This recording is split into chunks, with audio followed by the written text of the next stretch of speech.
വെള്ളത്തിൽ വീണവരെ രക്ഷിക്കാനുള്ള ശ്രമത്തിലാണ് ഭവീനും ഋഷിനും. അവരെ കണ്ടതോടെ രക്ഷിക്കാനായി എല്ലാവരും ഭ്രാന്തമായി നിലവിളിക്കാൻ തുടങ്ങി. അതേസമയം തിരയുടെ ശക്തി വീണ്ടും കൂടി. അത് ഭയാനകമായി കരയിൽ പതിക്കുന്ന ശബ്ദം കേട്ട് വെള്ളത്തിൽ പൊങ്ങിക്കിടന്നവർ കൂടുതൽ പരിഭ്രാന്തരായി.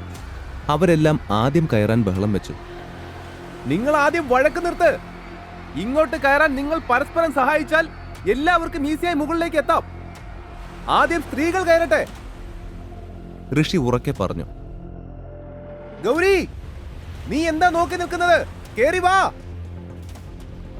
അവൻ വള്ളി നീട്ടി എറിഞ്ഞുകൊണ്ട് പറഞ്ഞു. അത് കേട്ട് ഗൗരി ഞെട്ടി. അവൻ തന്നോട് ആദ്യം കയറാൻ ആവശ്യപ്പെടുമെന്ന് അവൾ പ്രതീക്ഷിച്ചില്ല. ഒരുവിധം ഗൗരി കയറി വന്നു. വള്ളി മിനുസമാർന്നതുകൊണ്ടും നനവുള്ളതുകൊണ്ടും കയറാൻ കുറച്ച് സമയമെടുത്തു. ഋഷി അവളുടെ കൈ പിടിച്ചു പൊക്കി. ആ അരണ്ട വെളിച്ചത്തിൽ താഴെ നിന്ന് ജിതിൻ അത് കണ്ടു. ദാ, അവൾ എന്റെ പെണ്ണാണ്.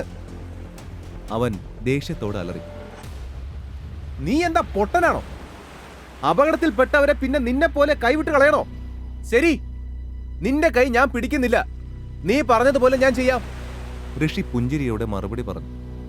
ഏയ്, ഗൗരി എങ്ങനെ കേറി വന്നതെന്ന് നിങ്ങളൊക്കെ കണ്ടില്ലേ? നിങ്ങൾ ഓരോരുത്തരും അതുപോലെ കേറി വരൂ. നമുക്ക് ഇവിടുന്ന് പെട്ടെന്ന് രക്ഷപ്പെടാം. അവൻ മറ്റുള്ളവരോടായി പറഞ്ഞു. അങ്ങനെ ഓരോരുത്തരായി കയറാൻ തുടങ്ങി. ഋഷിനും ഭവീനും ആ വള്ളിയിൽ മുറുകെ പിടിച്ചു. ഇപ്പോൾ ഗൗരിയും അവരെ മുകളിലേക്ക് കയറാൻ സഹായിക്കാൻ തുടങ്ങി. എന്തിനാണ് ഋഷി അവളെ ആദ്യം കയറ്റിയതെന്ന് ഇപ്പോഴാണ് അവിടെയുള്ളവർക്കെല്ലാം മനസ്സിലായത്. അപകടത്തിൽ നിന്ന് രക്ഷപ്പെടാൻ പോലീസ് പരിശീലനം നേടിയ ഗൗരിക്ക് ഇത്തരമൊരു സാഹചര്യത്തിൽ മറ്റുള്ളവരെ രക്ഷിക്കാൻ കഴിയുമെന്ന് അവനറിയാമായിരുന്നു. അതുകൊണ്ടാണ് അവളോട് ആദ്യം കയറാൻ പറഞ്ഞത്. അങ്ങനെ ജിതിനൊഴികെ എല്ലാവരും കയറി വന്നു. ഋഷി അവനെ നോക്കി. എന്നിട്ട് തിരിഞ്ഞ് ബാക്കിയുള്ളവരോട് പറഞ്ഞു. നിങ്ങളെല്ലാവരും ഭവീന്റെ കൂടെ പൊയ്ക്കോളൂ. ഞങ്ങൾ അവിടെ സേഫായ സ്ഥലത്ത് ടെന്റ് അടിച്ചിട്ടുണ്ട്. നിങ്ങളും അവിടെ പോയി സേഫായി ഇരിക്കൂ. ഇനി ഈ രാത്രി ഒന്നും നടക്കില്ല. നമുക്കിനി നാളെ രാവിലെ എന്ത് ചെയ്യണമെന്ന് തീരുമാനിക്കാം. എന്നിട്ട് ഭവീനോടായി അവൻ പറഞ്ഞു. ഭവി, ഇവരെയൊക്കെ ഒന്ന് മാനേജ് ചെയ്യ്. ഞാൻ പറയുന്നതിനേക്കാൾ നന്നായി അവർ നീ പറയുന്നത് കേൾക്കും. ശരി, ഇവരെ ഞാൻ നോക്കിക്കൊള്ളാം. ഭവീൻ ചിരിച്ചുകൊണ്ട് മറുപടി പറഞ്ഞു. രാവിലെ കരടിയുമായി മല്ലിട്ടും വൈകുന്നേരം ആരതിയെ രക്ഷിക്കാനുമൊക്കെയായി സമയം പോയതുകൊണ്ട് ഋഷി വല്ലാതെ തളർന്നിരുന്നു.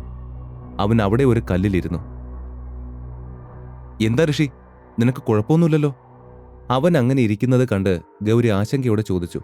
ഋഷി കുഴപ്പമില്ല എന്ന് തലയാട്ടി. ഏയ്, ഞാൻ ഇപ്പോഴും ഇവിടെ തന്നെയാണ്. അപ്പോൾ ജിതിൻ വെള്ളത്തിൽ നിന്ന് ശബ്ദമുണ്ടാക്കി. ഓ, സോറി ജിതിൻ, എനിക്കിപ്പോ നല്ല ക്ഷീണമുണ്ട്. നീ ഇങ്ങോട്ട് കയറി പോരെ. ഋഷി നിസാരതയോടെ മറുപടി പറഞ്ഞു. ഋഷി, നീ എന്നോട് പ്രതികാരം ചെയ്യാണോ? ശരിക്കും നീ വളരെ വൃത്തികെട്ടവനാണ്. ഈ നിന്നെയാണ് അവരെല്ലാം നല്ലവനാണെന്ന് കരുതുന്നത്. ജിതിൻ ദേഷ്യത്തോടെ പറഞ്ഞു. അപ്പോൾ വലിയൊരു തിരമാലയിൽ മറ്റൊരു ടെന്റ് തകർന്നു വീണു. അത് ജിതിന്റെ അടുത്ത് വീണപ്പോൾ അവൻ പരിഭ്രാന്തനായി.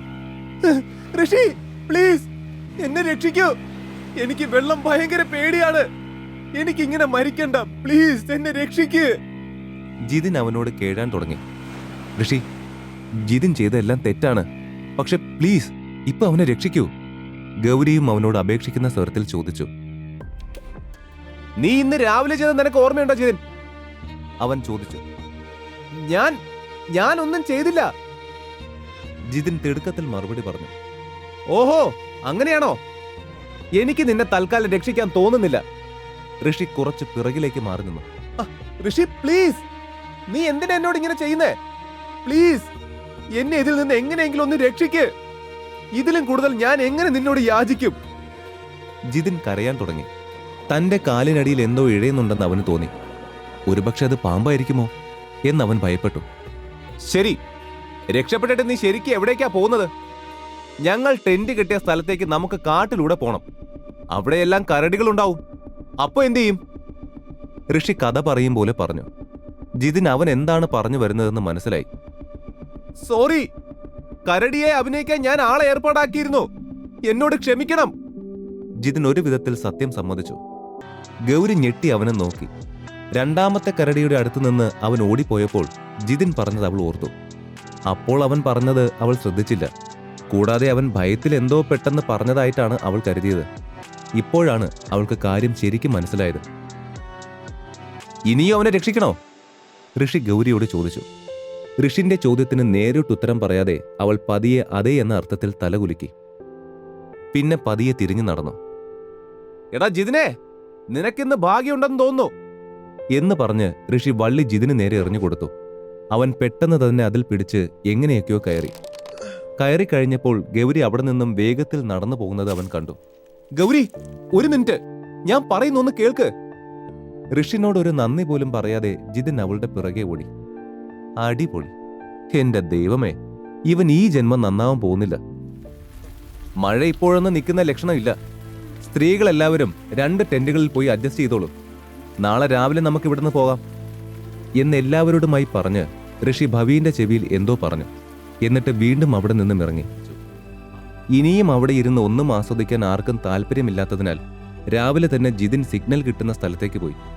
ഫോണിൽ ബന്ധപ്പെട്ട ആരോടോ അവരെ അവിടെ നിന്ന് കൊണ്ടുപോകാൻ കുറച്ച് വണ്ടികൾ കൂടി ഏർപ്പാട് ചെയ്തു.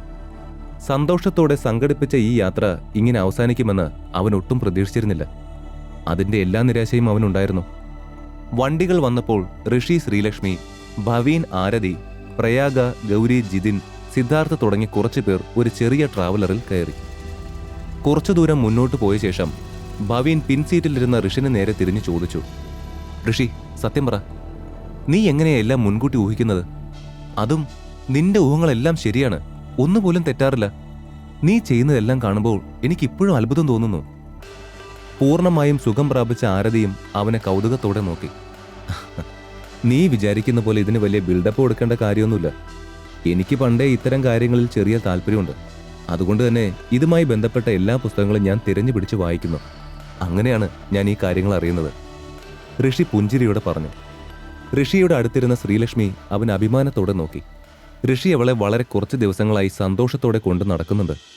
അവൾക്ക് എന്തെങ്കിലും പ്രശ്നമുണ്ടായാൽ ആദ്യം അത് തീർക്കുന്നത് അവനായിരുന്നു. എന്താ, ഇപ്പോഴും റൊമാൻസ് ആണോ? എപ്പോഴും 4 പേരുള്ളപ്പോൾ മാത്രം ഇതൊക്കെ വരാറുള്ളൂ? നമ്മൾ തനിച്ചുള്ളപ്പോൾ പോരെ ഇതൊക്കെ? അവൾ നോക്കി നിൽക്കുന്നത് കണ്ട് മുഖം തിരിക്കാതെ ഋഷിൻ ശ്രീലക്ഷ്മി കേൾക്കാൻ പാകത്തിന് പതിയെ പറഞ്ഞു. അപ്പോൾ ഡ്രൈവർ പെട്ടെന്ന് ബ്രേക്കിട്ട് വണ്ടി നിർത്തി. പ്രതീക്ഷിക്കാതെ ആയതിനാൽ മുൻ സീറ്റിലെ കമ്പിയിൽ തല തട്ടി വേദന സഹിക്കാനാവാതെ അവർ നെറ്റിയിൽ തടവി. ഏയ്, നീ എങ്ങനെയാ വണ്ടി ഓടിക്കുന്നത്? നിനക്ക് വണ്ടി ഓടിക്കാൻ അറിയില്ലേ? നിനക്ക് ലൈസൻസ് ഉണ്ടോ? ജിതിൻ ഡ്രൈവറെ ശകാരിക്കാൻ തുടങ്ങി. സോറി, എല്ലാവരും എന്നോട് ക്ഷമിക്കണം. മനഃപൂർവ്വമല്ല. റോഡിന് കുറുകെ ഒരു വലിയ മരം വീണിരിക്കുന്നു. അതിനാലാണ് വണ്ടി നിർത്തേണ്ടി വന്നത്. ഡ്രൈവർ ക്ഷമാപണ സ്വരത്തിൽ പറഞ്ഞു. ഉടനെ എല്ലാവരും ഡ്രൈവർ ചൂണ്ടിക്കാണിച്ച ദിശയിലേക്ക് നോക്കി. ഒരു വലിയ മരം റോഡിന് കുറുകെ കിടക്കുന്നു. ഋഷി വേഗം സീറ്റിൽ നിന്ന് എഴുന്നേറ്റ് ഡ്രൈവറുടെ സീറ്റിനടുത്ത് ചെന്ന് മരത്തിലേക്ക് നോക്കി. കുറച്ചു പേർ മരത്തിനരികിൽ നിന്നുകൊണ്ട് സംസാരിച്ചുകൊണ്ടിരുന്നു. അവരെ കണ്ട ഉടനെ ഋഷിൻ ഡ്രൈവറോട് പറഞ്ഞു, നമുക്കിവിടെ കൂടുതൽ നേരം നിൽക്കണ്ട. ടൗണിലേക്ക് പോകാൻ എത്രയും പെട്ടെന്ന് മറ്റൊരു വഴി കണ്ടെത്തണം. അങ്ങോട്ട് പോകാൻ ഇവിടെ ധാരാളം റോഡുകളുണ്ടാവും. നമുക്കതിലേതെങ്കിലും വഴി പോകാം. നിങ്ങൾ ആദ്യം വണ്ടി തിരിക്കേ, അവൻ തിടുക്കത്തിൽ പറഞ്ഞു. അവന്റെ വെപ്രാളം അവിടെ ഉണ്ടായിരുന്ന എല്ലാവരുടെയും ശ്രദ്ധ ആകർഷിച്ചു. ഋഷി, നീ എന്താ അവിടെ ചെയ്യുന്നത്? ഡ്രൈവർക്ക് ഓർഡർ കൊടുക്കാൻ നിനക്കാരാ അധികാരം തന്നത്? എന്താ, ഈ വണ്ടി നിന്റേതാണെന്ന് തോന്നുന്നുണ്ടോ? സിദ്ധാർത്ഥ് പരിഹസിച്ചുകൊണ്ട് ചോദിച്ചു. എത്ര അനുഭവം ഉണ്ടായാലും പഠിക്കില്ല ഇവനൊന്നും. അവസാനം വരെ ഇങ്ങനെ വിഡ്ഢികളെപ്പോലെ തന്നെ ഇരിക്കും ഇവനൊക്കെ. ഋഷിൽ മനസ്സിൽ ശപിച്ചുകൊണ്ടിരിക്കുമ്പോൾ റോഡിൽ വീണ മരത്തിന്റെ അടുത്ത് സംസാരിച്ചുകൊണ്ട് നിന്ന ഒരു കൂട്ടം ആളുകൾ അവരുടെ വണ്ടിയുടെ അടുത്തേക്ക് വന്നു. അവൻ വീണ്ടും ഡ്രൈവറോട് പറഞ്ഞു, ഡ്രൈവർ, ഞാൻ നിങ്ങളോട് പറയുന്ന കേട്ടില്ലേ? എത്രയും പെട്ടെന്ന് വണ്ടി തിരിച്ച് ഞങ്ങൾ ഇവിടുന്ന് കൊണ്ടുപോ. ഡ്രൈവർക്ക് എന്ത് ചെയ്യണമെന്ന് അറിയില്ലായിരുന്നു. ഒരാൾ പെട്ടെന്ന് ഇങ്ങനെയൊക്കെ പറഞ്ഞാൽ അവൻ എന്ത് ചെയ്യും?